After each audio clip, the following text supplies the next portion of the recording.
Tell me about what the Vatican astronomers are telling you, or what others, experts, I mean, you had a research team. Right. Tell me a few of the things they're telling you. Well, first of all, the day that we spent on Mount Graham, the entire day there, we had the Jesuits speaking to us face to face. We also had systems engineers. It was astonishing, the access that they gave us. And one of the things we found amazing in the use of the Lucifer device and even the other telescopes is how commonly the astronomers spoke of UFOs. We were just taken back by the fact that it was almost a nuisance to them that there are so many. I have to tell you, UFOs, I mean, I think that's like science fiction, to be quite candid with you. But I told my staff about this interview, and one of the staff members said when he was 12 or 13 years old, he saw a UFO, and they visited him and talked to him. I mean, and that's just a small group of people. And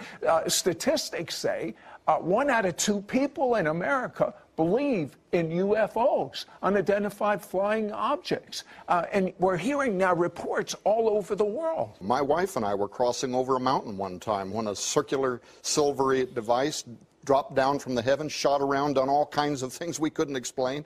We didn't know if it was an angel, a demon, or whatever it was, but it certainly was what people describe as UFOs. And so the phenomenon, to me, is certainly real. Then, of course, you begin defining what it is. Well, to the Vatican and to the astronomers... But wait a second, it's demonic. Why would the Vatican be studying this? Yeah, well...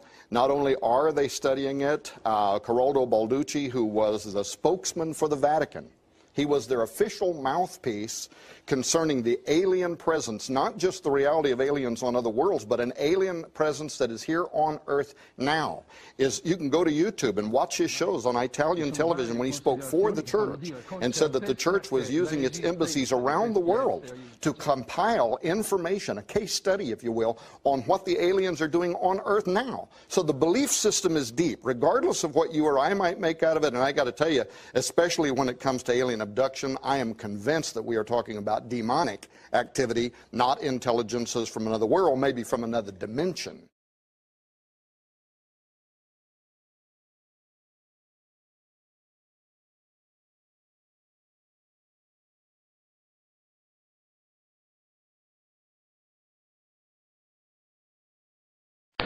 Padre Balducci, allora, lei che cosa risponderebbe a quanti sostengono che gli alieni sono già fra di noi? Non si può più pensare è vero, non è vero, sono veri o sono falsità, ci si crede o non ci si crede, no.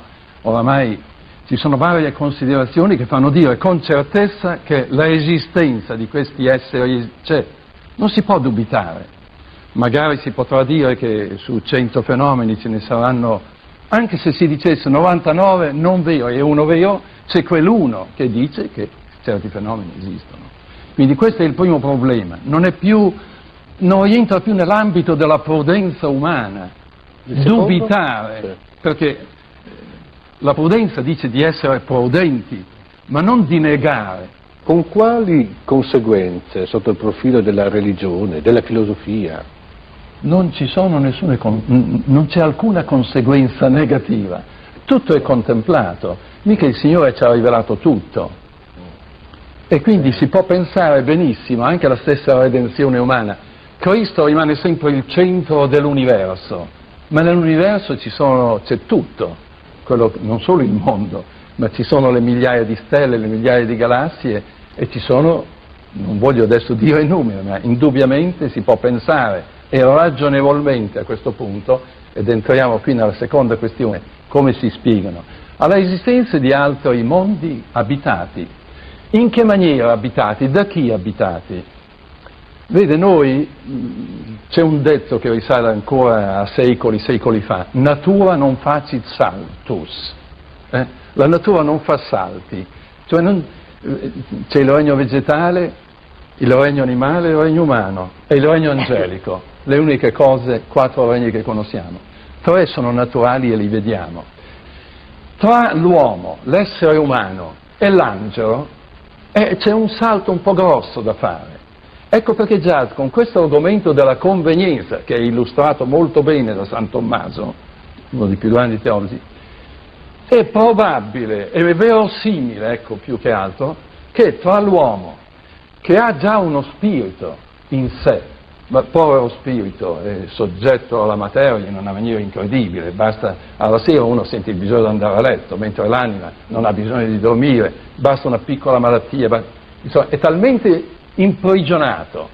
E l'angelo, che è solo spirito, è verosimile che ci siano altri esseri i quali abbiano un'anima, diciamo così, che è meno legata, meno subordinata al corpo. E un'anima di questo genere è ovvio che può compiere progressi che noi, per quanto ne facciamo tanti in questi ultimi decenni, non saremo in grado di compiere.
They're saying to us now is it's going to affect Christian belief. There is a professor for the Pope's University in Rome, and he is a very highly respected intellectual. His last name is Tanzaniti, and he has written a paper now in which he is saying that very soon, not right in the beginning, we won't have to deny our Christian faith in the beginning. But there is information coming from another world, and once it is confirmed, it is going to require a rereading of the gospel as we know it. And that's the kind of information that we are receiving from the highest levels of Vatican intelligentsia.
Declassified U.S. government documents and witness testimony from former or retired U.S. military personnel confirm beyond any doubt the reality of ongoing UFO incursions at nuclear weapons sites. When I say UFO, the witnesses have described these craft as disc-shaped or cylindrical shaped or spherical. These objects are capable of both hovering and high-velocity flight, usually completely silently. Over the past 37 years, I have personally located and interviewed more than 120 of these former or retired military personnel.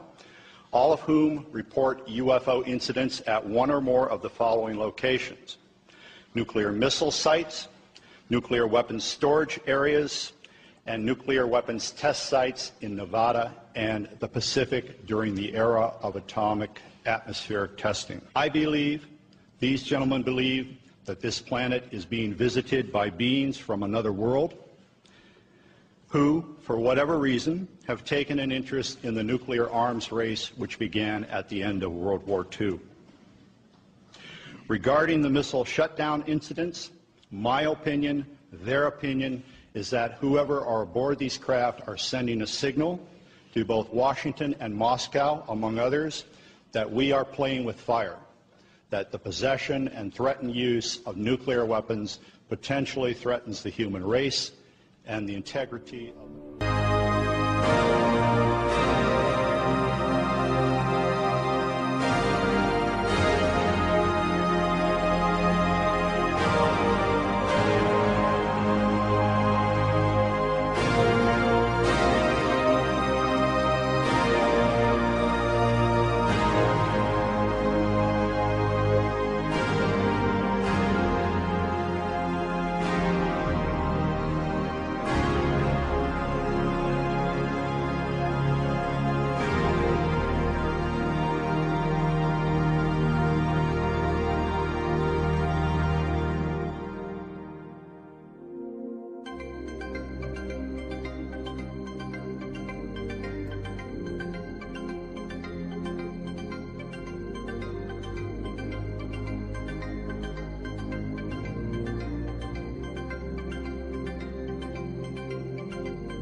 secret.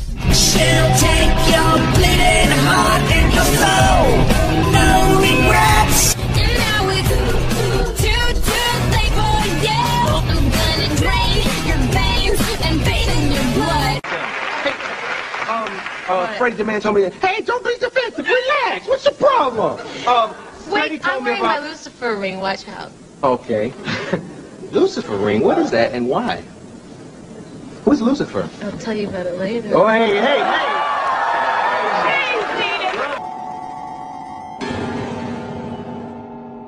So who was the mysterious Frater H? None other than the author and inventor of the new cult religion of Scientology, Mr. L. Ron Hubbard. Former initiate of Aleister Crowley's OTO, Hubbard wrote a so-called sacred text called Dianetics, which now has an inspired following of evangelical millionaires in Hollywood, just as the Kabbalah training schools are now brim-full of people who had their interest in these Judaic magical techniques inspired by Britney Spears and Madonna.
Tell me about what the Vatican astronomers are telling you what others, experts, I mean, you had a research team. Right. Tell me a few of the things they're telling you. Well, first of all, the day that we spent on Mount Graham, the entire day there, we had the Jesuits speaking to us face to face. We also had systems engineers. It was astonishing, the access that they gave us. And one of the things we found amazing in the use of the Lucifer device and even the other telescopes is how commonly the astronomers spoke of UFOs. We were just taken back by the fact that it was almost a nuisance to them that there are so many. I have to tell you, UFOs, I mean, I think that's like science fiction, to be quite candid with you. But I told my staff about this interview, and one of the staff members said when he was 12 or 13 years old, he saw a UFO, and they visited him and talked to him. I mean, and that's just a small group of people. And statistics say 1 out of 2 people in America believe in UFOs, unidentified flying objects. And we're hearing now reports all over the world. My wife and I were crossing over a mountain one time when a circular silvery device dropped down from the heavens, shot around, done all kinds of things we couldn't explain.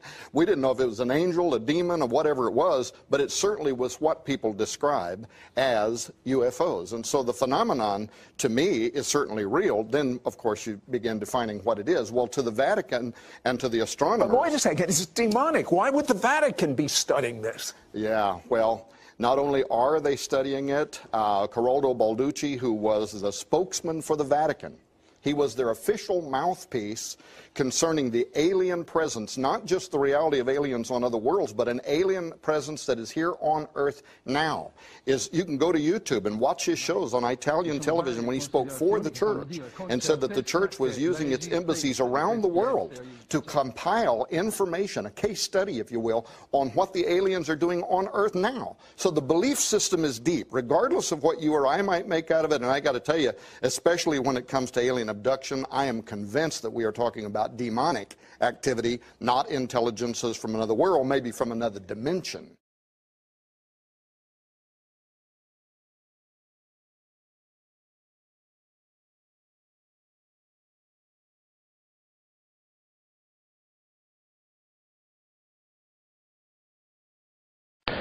Padre Balducci, allora, lei che cosa risponderebbe a quanti sostengono che gli alieni sono già fra di noi? Non si può più pensare è vero, non è vero, sono veri o sono falsità, ci si crede o non ci si crede, no. Oramai ci sono varie considerazioni che fanno dire con certezza che l'esistenza di questi esseri c'è, non si può dubitare. Magari si potrà dire che su 100 fenomeni ce ne saranno, anche se si dicesse 99 non vero e uno vero, c'è quell'uno che dice che certi fenomeni esistono. Quindi questo è il primo problema, non rientra più nell'ambito della prudenza umana, dubitare, perché la prudenza dice di essere prudenti, ma non di negare. Con quali conseguenze sotto il profilo della religione, della filosofia? Non c'è alcuna conseguenza negativa, tutto è con... An alien threat from outside this world. Just think how easy his task and mine might be in these meetings that we held.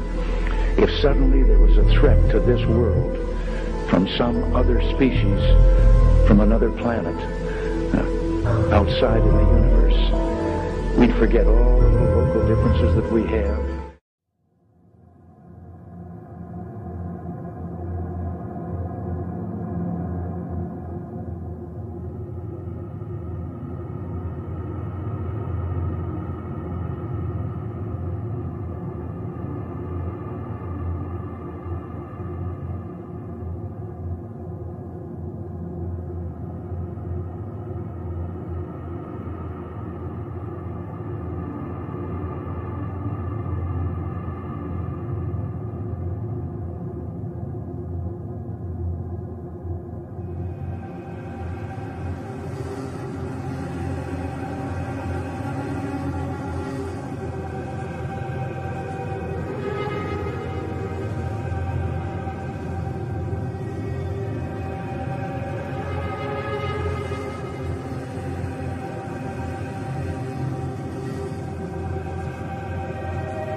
Bien, je vous remercie beaucoup pour votre présentation qui m'a fait bien plaisir parce que je vois que vous avez déjà une certaine notion du problème.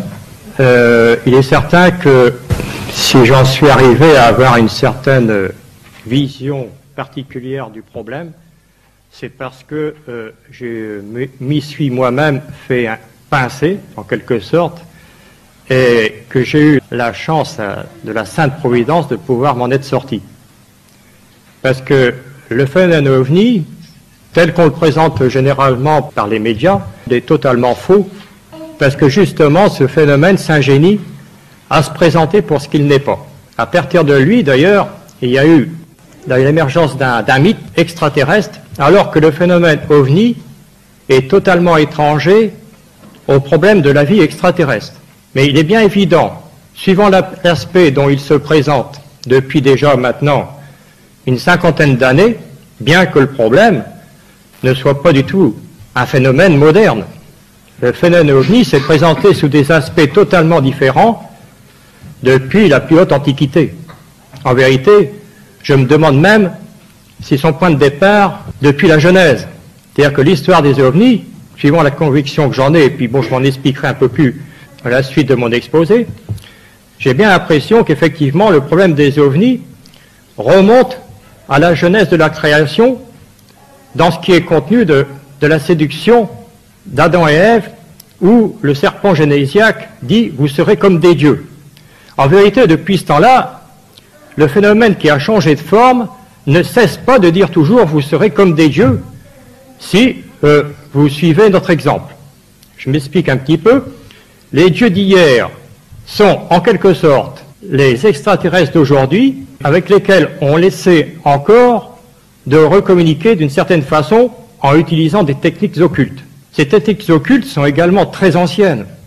Elles ont été l'apanage de certains groupes d'initiés parmi les civilisations les plus anciennes égyptiennes, mésopotamiennes, etc., de Syrie, enfin toutes les anciennes, et surtout l'Égypte. Et ces techniques occultes étaient réservées à une caste d'initiés qui, par cet intermédiaire, prétendaient obtenir des pouvoirs des dieux qui sont les extraterrestres d'aujourd'hui. Par ces pouvoirs, ils se les réservaient pour eux-mêmes en produisant des prodiges le plus spectaculaires possible pour montrer leur puissance. Ces phénomènes qui ont un très grand pouvoir de suggestion et de fascination sur les esprits disent toujours la même chose lorsqu'on analyse les messages qui se transmettent par leur intermédiaire, qu'on nomme les contactés. Les contactés, ce sont des personnes qui prétendent être en relation avec les extraterrestres. Alors ceci est une vaste mascarade parce que l'extraterrestre, pour moi, n'existe pas. C'est un véritable montage que, justement, ces entités ont présenté de telle façon de nous tromper sur ce qu'ils sont réellement et sur leur véritable intention. Alors, les messages qui ont été obtenus en analysant tous ceux qui prétendent, à la suite d'une initiation, d'être en relation avec les extraterrestres, dit en peu de choses près ceci. Nous sommes du ciel, nous sommes les fils de Dieu, vous pouvez aussi devenir comme des dieux, c'est-à-dire comme nous, puisqu'ils se prétendent être les extraterrestres, les dieux d'hier. Car nous sommes tous de nature divine, la rédemption est donc en vous, vous serez comme des dieux. Alors là, on trouve une singulière résonance avec tout ce qui se dit au sein du mouvement du New Age, c'est-à-dire que tout ceci concourt dans la déification de l'être. C'est-à-dire que donc nous sommes, si on respecte leur message, on serait supposé de nous passer de la rédemption et de pouvoir nous déifier par les moyens des connaissances que ces dieux-là nous apportent, par l'intermédiaire de leurs initiés. Voilà un petit peu en gros comment ça se présente, mais c'est beaucoup plus complexe que cela.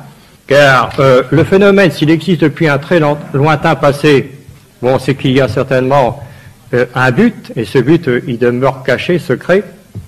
En analysant le phénomène, on s'aperçoit qu'il évolue par stades successifs au cours des âges, et qu'il semble régir à un plan occulte, et qui part donc de la Genèse depuis la chute, et qui se terminera certainement au temps de l'Apocalypse. Le phénomène des ovnis, d'une façon moderne, a surgi après la fin de la Seconde Guerre mondiale, c'est-à-dire depuis 1945. On l'a su longtemps après que le phénomène ovni avait déjà eu des échos dans certaines presses en Amérique du Nord notamment, à la suite de certaines rumeurs disant qu'il y aurait eu certains crashs d'OVNI, par exemple au Nouveau-Mexique, aux États-Unis, et qu'on aurait recueilli donc des êtres humanoïdes, c'est-à-dire d'une ressemblance plus ou moins rapprochée avec nous. Mais ces rumeurs n'ont rien donné de vraiment concret parce que c'est demeuré secret. En vérité, c'était le 24 juin 1947 que pour la première fois, le phénomène s'est fait connaître au public. Comment s'est construit en vérité le mythe extraterrestre? Bon, à l'époque, d'abord, on disait pas OVNI, on disait soucoupe volante. La plupart des titres dans la presse disaient, je m'en souviens, j'étais jeune à l'époque, mais je me souviens très bien, je découpais les articles de journaux parce que j'étais très intéressé par le sujet. Et très souvent, les titres des journaux disaient ceci, les soucoupes volantes viennent d'un autre monde. Alors, il y a eu une forte suggestibilité qui s'est faite dans l'opinion publique. Par la suite, il est certain que le phénomène s'est fait accepter comme extraterrestre. Il faut dire qu'au début des années 50, on ne connaissait pas grand-chose de nos planètes les plus proches, par exemple Mars ou Vénus. On n'avait pas encore lancé de sonde dans l'espace, puisque c'était, si je me rappelle bien, 4 octobre 1957, que la première sonde, qui était d'ailleurs soviétique, a été lancée dans l'espace. Et elle n'a pas été bien loin, je crois qu'elle a été une altitude de 800 km. On ne pouvait pas encore savoir exactement s'il y avait la vie sur Mars ou sur Vénus. Si bien que certains journaux, d'ailleurs, parlaient de martiens qui venaient nous envahir. Vénus, on n'en connaissait pas grand-chose parce que, bon, elle était enveloppée souvent de nébulosité.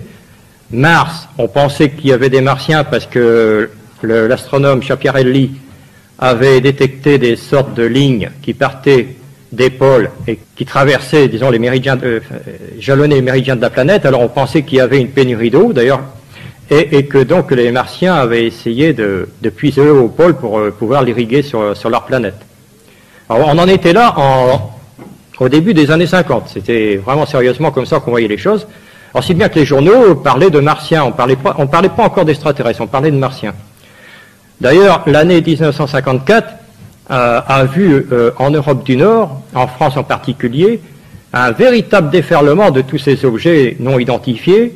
On les voyait pas seulement dans le ciel, on les voyait également au sol pour la première fois, chose stupéfiante, avec des créatures qui sortaient de ces objets-là et qui faisaient quelques petits tours, ramassaient quelques cailloux, quelques échantillons, et repartaient aussi vite, quoi.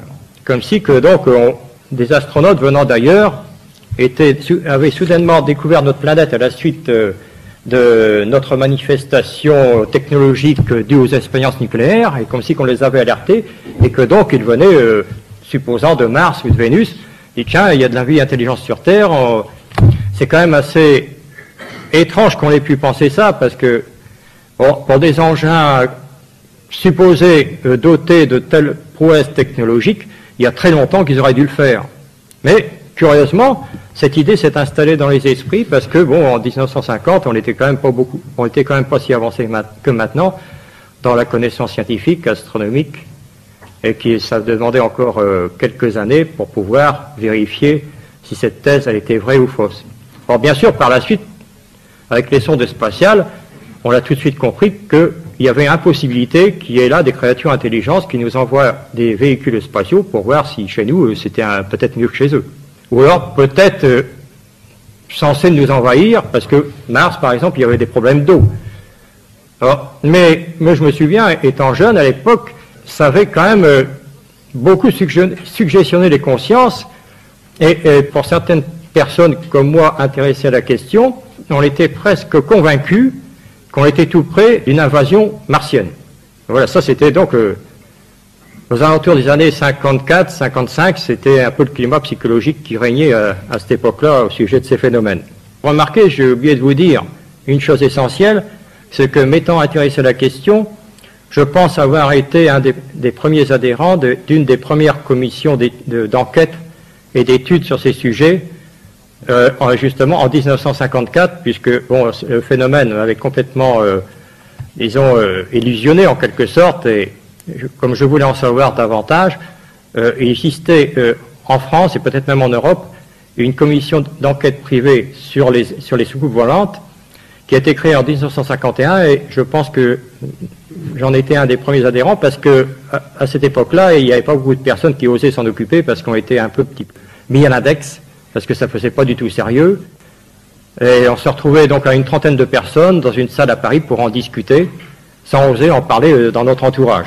Je dis cela parce que, à la suite, un certain concours de circonstances, beaucoup plus tard, a fait que, en 1972, j'ai moi-même repris cette commission, la direction de cette commission d'études, sans me préoccuper de ce que mon prédécesseur avait pu recueillir comme élément d'information. Bon, c'est-à-dire des témoignages, d'observations, etc.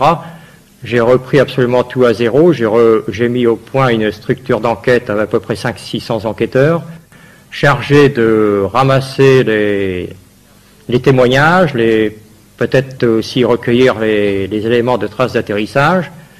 Et très curieusement, chaque fois où nous avions installé un comité d'enquête dans certaines régions, alors qu'il ne s'y passait rien, d'un seul coup, c'était complètement envahi de phénomènes. C'est quand même assez curieux, on ne se posait pas trop de questions, on disait, pour nous, finalement, ça nous fait du travail intéressant. On était tout contents d'aller interviewer les gens, de photographier les traces, d'établir des dossiers d'enquête, de les analyser, de faire des thèses, des hypothèses. On a fait des corrélations avec les failles, on a fait des corrélations avec les éruptions solaires, etc., quoi. Et puis, ça n'apportait absolument rien, on tournait en rond d'une manière constante. Alors, je commençais à y voir clair. Par la suite, j'ai commencé à me poser des questions à partir du moment où on ne sait plus, l'idée m'est venue de ne plus m'intéresser aux phénomènes virtuels, mais aux personnes qui étaient sujettes à ces phénomènes. À partir de ce moment-là, il y a eu des indices nouveaux qui ont été recueillis, surtout au niveau, j'en parlerai tout à l'heure, au niveau psychologique et même psychique. Il y avait quand même un détail qui était quand même assez curieux, c'est que la plupart des gens qui étaient sujets à ce que, en langage d'ufologue, ufologue, j'étais un ufologue à l'époque, je suis très content de ne plus en être un maintenant, parce que quand on connaît la véritable nature du problème, on est tout content de s'en démarquer. Pour moi, je dois faire même un effort ce soir pour vous en parler, parce que c'est, disons, un petit peu contre moi. En quelque sorte, je suis tout à fait en opposition avec ce que, quand j'étais beaucoup plus jeune, je défendais. Je suis tout à fait en opposition maintenant. Alors donc, il s'est passé quelque chose, c'est-à-dire que cette recherche, puisque ce qui m'a peut-être un petit peu protégé, c'est que par rapport à beaucoup de gens qui cherchaient le merveilleux dans ces phénomènes, moi, je cherchais la vérité. Je voulais absolument savoir d'une manière très sincère qu'est-ce qu'il y avait derrière tout ça, qui est-ce qui tirait les ficelles, comment ça se passait, etc. Mais ça a été très loin, parce que je me suis rendu compte au bout d'un certain temps que moi-même j'étais un petit peu manipulé, quoi. Il y avait des éléments qui se présentaient à moi d'une manière très fortuite, et je disais, belle aubaine, ça arrive juste à point, ça va peut-être me renseigner, puis en vérité, petit à petit que j'avançais, je ne me rendais pas compte, j'étais de plus en plus piégé dans ma recherche, quoi. Non, je n'avais jamais accès, j'avais jamais de satisfaction dans ma recherche. Et c'est exactement ce qui se passe pour tous ceux qui... Bon, maintenant, je peux en parler un peu plus ouvertement. C'est exactement ce qui se passe pour tous ceux qui s'adonnent à l'occulte. C'est-à-dire, il y a une très forte fascination d'abord de ces phénomènes, et ensuite, il y a une emprise sur l'esprit qui se fait progressivement. C'est-à-dire, au lieu d'avoir un éclairage spirituel, eh bien, c'est le contraire ce qui se passe. C'est un enténébrement. Alors donc, on perd pied avec la réalité. D'ailleurs, on retrouve cette rupture avec la réalité au niveau des sectes, parce que le phénomène des sectes est à peu près parallèle.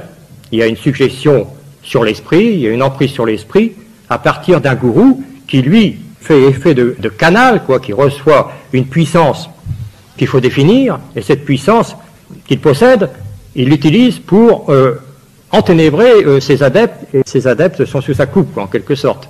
Alors il les gouverne comme il veut. Mais c'est pas n'importe qui peut le faire.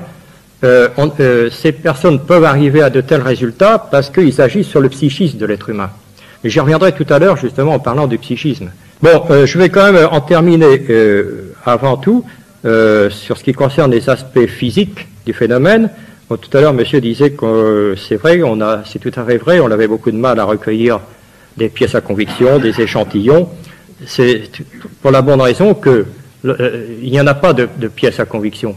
Bon, nous-mêmes, nous avons recueilli des éléments d'échantillons sur des supposés points d'impact de phénomènes que, comme on pensait que c'était des engins extraterrestres, des engins venant d'autres planètes, on l'appelait ça atterrissage. Vous voyez, le terme était déjà un petit peu manipulateur, là.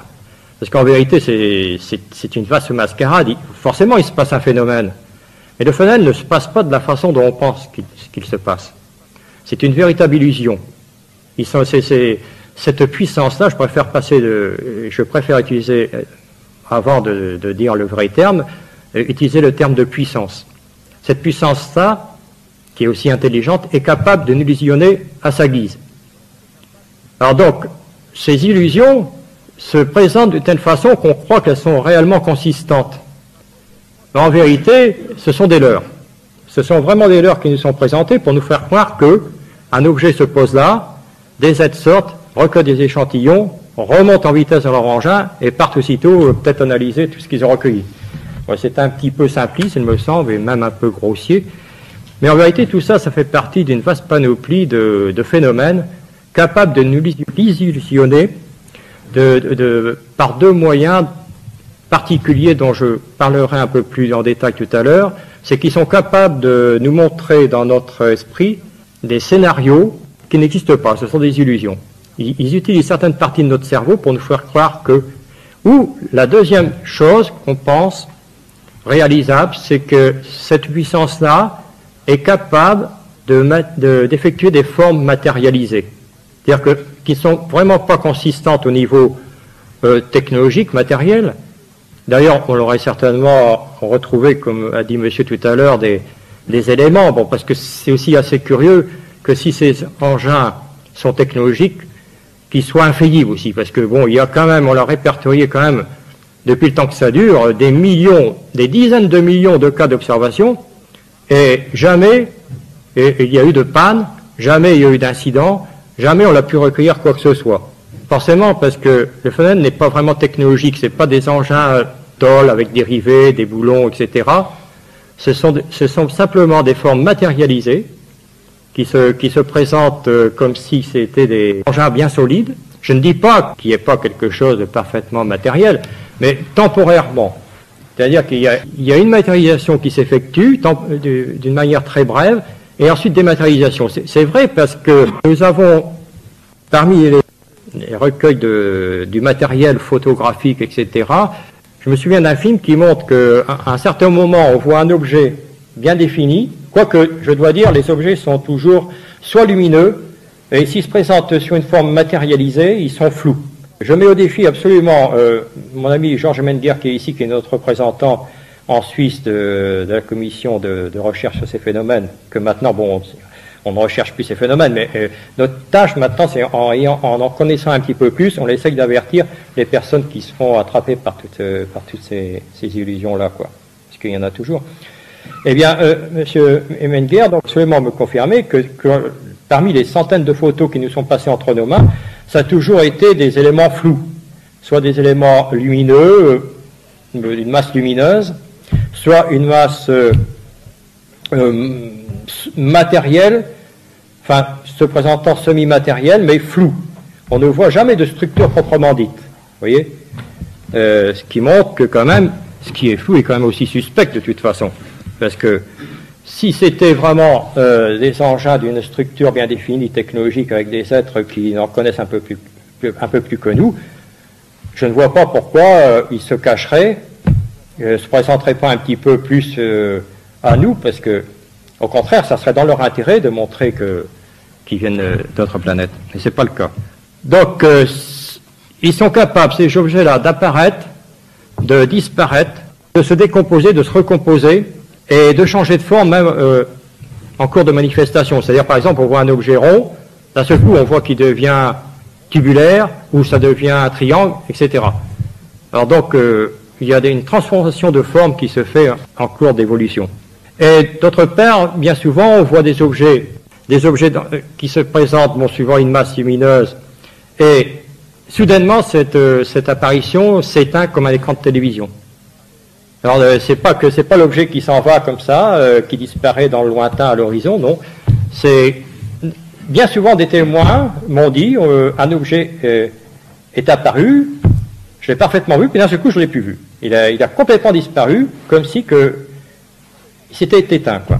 Alors, c'est bien ce qui montre quand même qu'il y a autre chose, et que le phénomène répond plutôt du domaine de la magie, paraît par enchantement, que donner une explication par le mode technologique.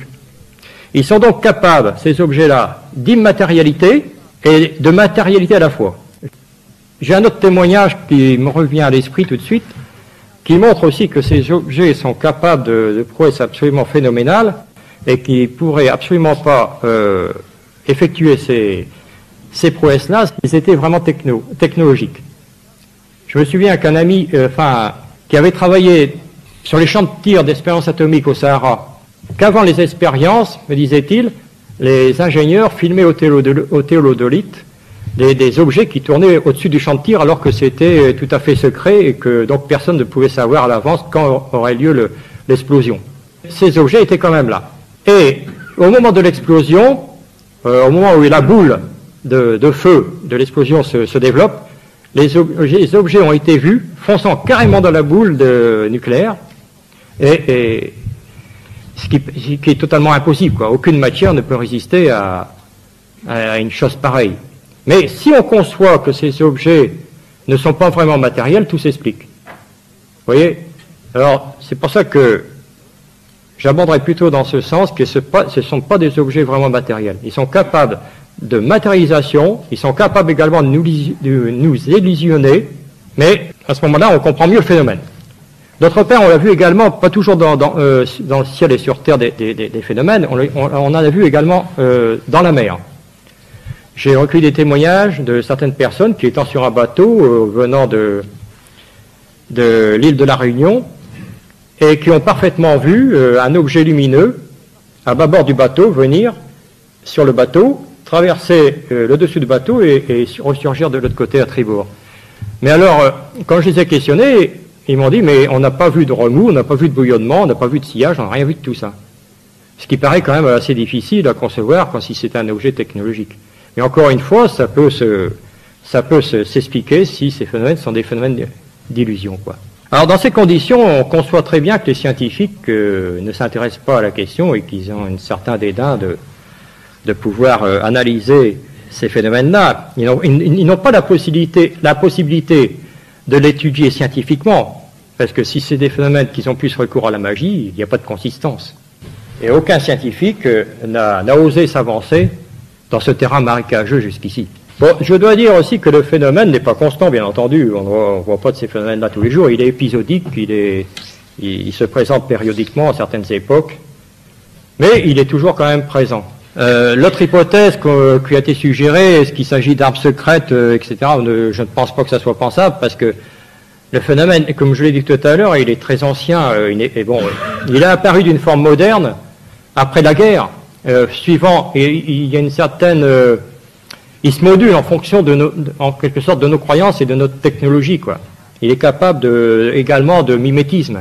Mais si c'était des armes secrètes, depuis le temps que ça dure, je crois qu'il y aurait quand même eu des fuites qui nous auraient renseigné, et humainement parlant, ça semble pas non plus possible. D'autant plus que le phénomène a été vu à travers les âges, et il y a très longtemps, sous des apparences plus conformes à la croyance de l'époque.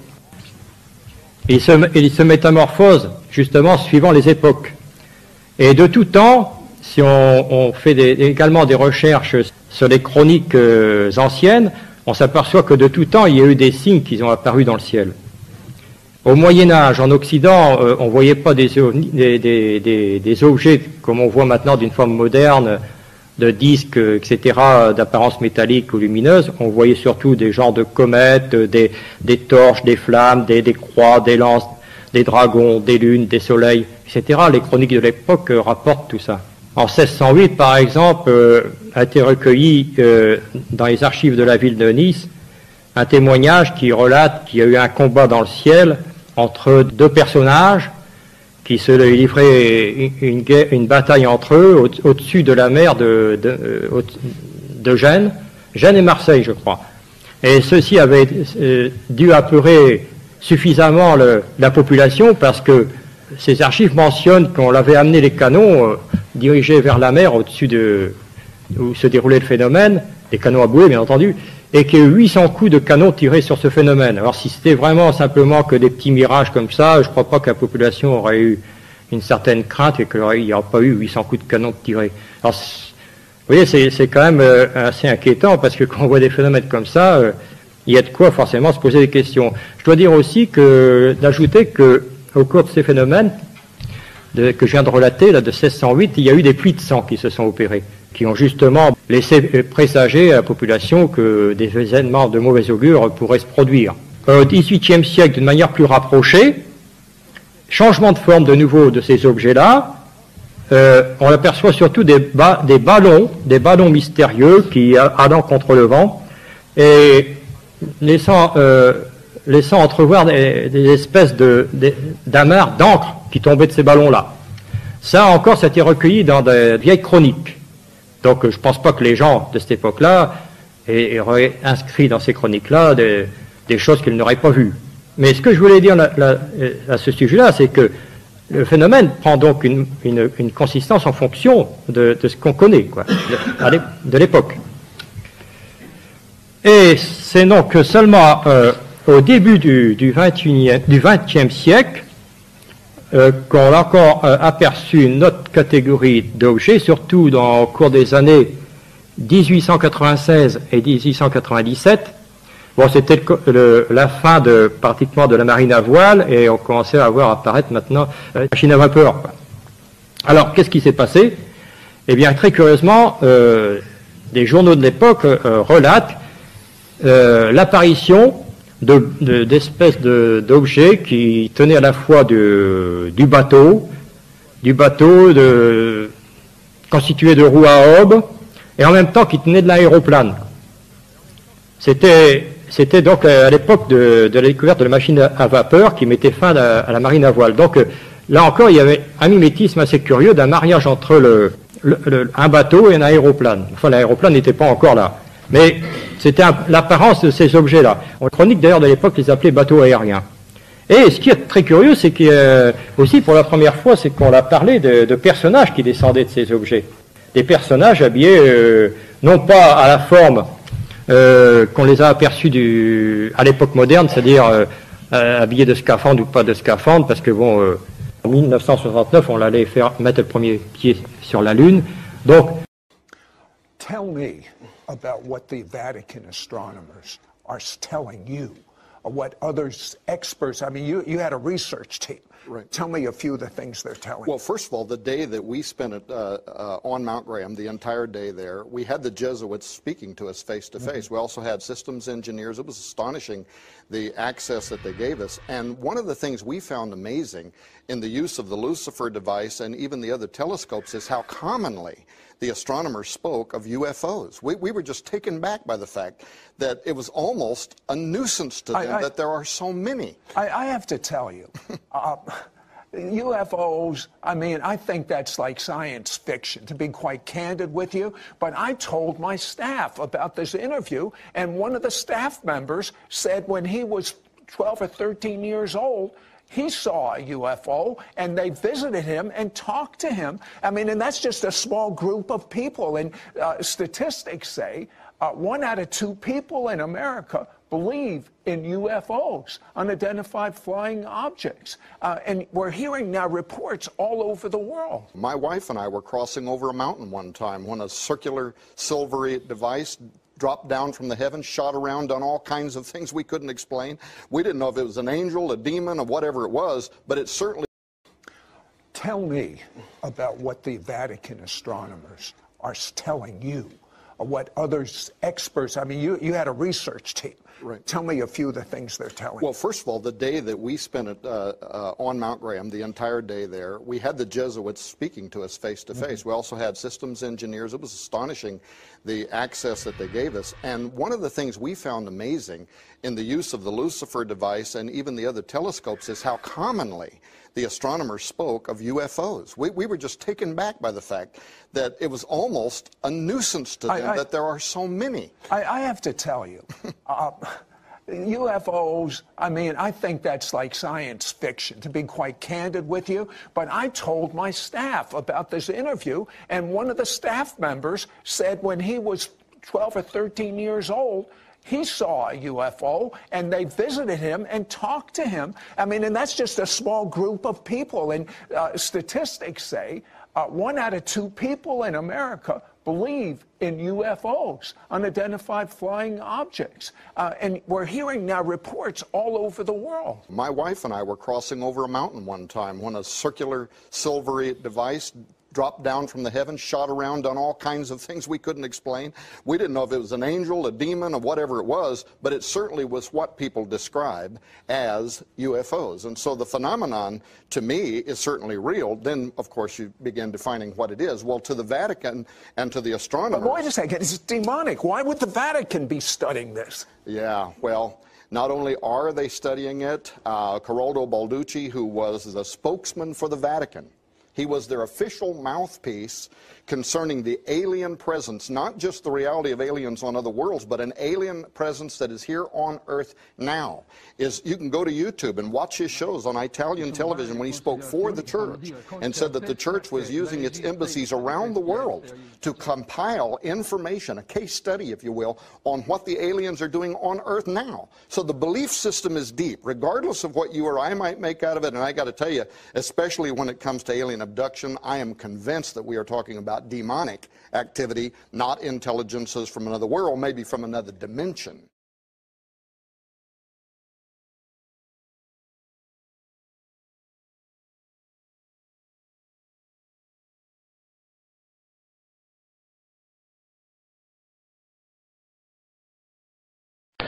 Padre Balducci, allora, lei che cosa risponderebbe a quanti sostengono che gli alieni sono già fra di noi? Non si può più pensare è vero, non è vero, sono veri o sono falsità, ci si crede o non ci si crede, no. Oramai ci sono varie considerazioni che fanno dire con certezza che l'esistenza di questi esseri c'è, non si può dubitare. Magari si potrà dire che su 100 fenomeni ce ne saranno, anche se si dicesse 99 non veri e uno vero, c'è quell'uno che dice che certi fenomeni esistono. Quindi questo è il primo problema, non rientra più nell'ambito della prudenza umana, dubitare, perché la prudenza dice di essere prudenti, ma non di negare. Con quali conseguenze sotto il profilo della religione, della filosofia? Non c'è alcuna conseguenza negativa, tutto è contemplato, mica il Signore ci ha rivelato tutto. E quindi si può pensare benissimo, anche alla stessa redenzione umana, Cristo rimane sempre il centro dell'universo, ma nell'universo c'è tutto, non solo il mondo, ma ci sono le migliaia di stelle, le migliaia di galassie e ci sono, non voglio adesso dire i numeri, ma indubbiamente si può pensare e ragionevolmente a questo punto, ed entriamo qui nella seconda questione, come si spiegano, alla esistenza di altri mondi abitati. In che maniera abitati? Da chi abitati?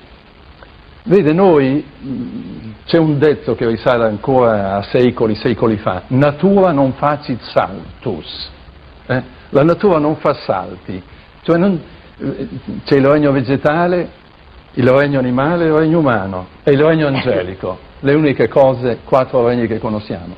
3 sono naturali e li vediamo. Tra l'uomo, l'essere umano e l'angelo c'è un salto un po' grosso da fare. Ecco perché già con questo argomento della convenienza, che è illustrato molto bene da San Tommaso, uno dei più grandi teologi, è probabile, è verosimile, ecco, più che altro, che tra l'uomo, che ha già uno spirito in sé, ma povero spirito, è soggetto alla materia in una maniera incredibile, basta alla sera uno sente il bisogno di andare a letto, mentre l'anima non ha bisogno di dormire, basta una piccola malattia, insomma, è talmente imprigionato. E l'angelo, che è solo spirito, è verosimile che ci siano altri esseri i quali abbiano un'anima, diciamo così, che è meno legata, meno subordinata al corpo, e un'anima di questo genere è ovvio che può compiere progressi che noi, per quanto ne facciamo tanti in questi ultimi decenni, non saremo in grado di compiere.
saying to us now is it's going to affect Christian belief.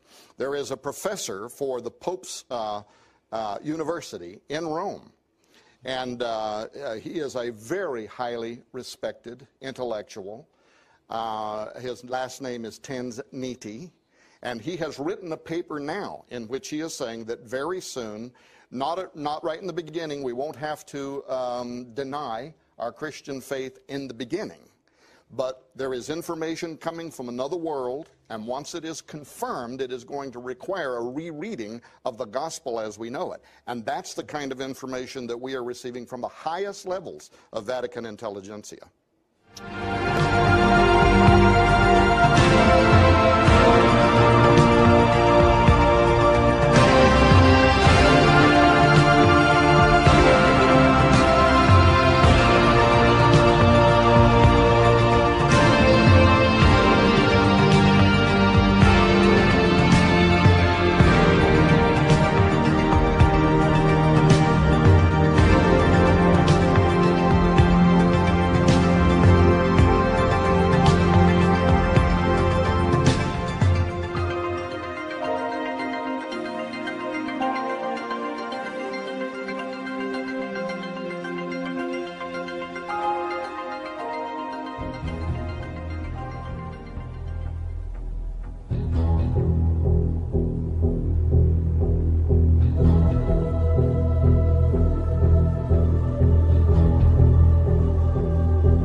Declassified U.S. government documents and witness testimony from former or retired U.S. military personnel confirm beyond any doubt the reality of ongoing UFO incursions at nuclear weapons sites.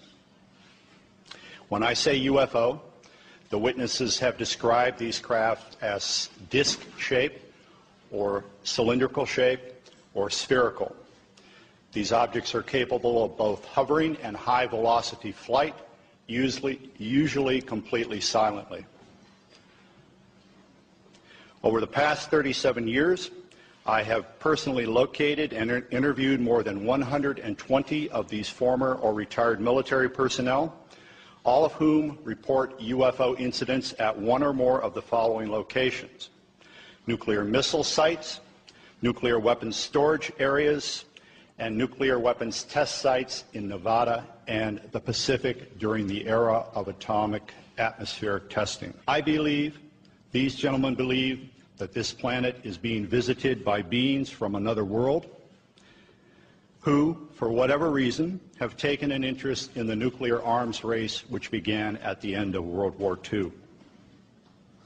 Regarding the missile shutdown incidents, my opinion, their opinion, is that whoever are aboard these craft are sending a signal to both Washington and Moscow, among others, that we are playing with fire, that the possession and threatened use of nuclear weapons potentially threatens the human race and the integrity of